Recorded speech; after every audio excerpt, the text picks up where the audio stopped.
আমি যদি নির্বাচিত হই এলাকার মানুষের ভাগ্যের পরিবর্তন হবে ইনশাআল্লাহ।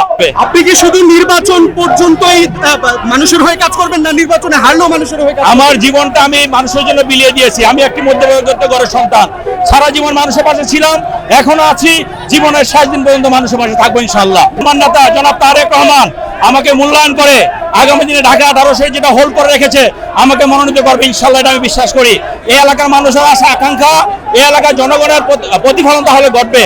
পাশাপাশি এই এলাকার মানুষ আমার উপর আস্থাশীল, এলাকার নেতাকর্মীরা আমার উপর আস্থাশীল। তারা বিশ্বাস করে আমি যদি নির্বাচিত হই এলাকার মানুষের ভাগ্যের পরিবর্তন হবে ইনশাআল্লাহ। এবং আমার নেতা যেটা চাচ্ছে আগামী দিনে একটি সুন্দর এবং একটি মানবিক রাষ্ট্র গঠন করার জন্য, এই এলাকার মানুষ সেই মানবিক রাষ্ট্র গঠন করার জন্য তারেক রহমানকে সর্বোচ্চ সহযোগিতা করবে।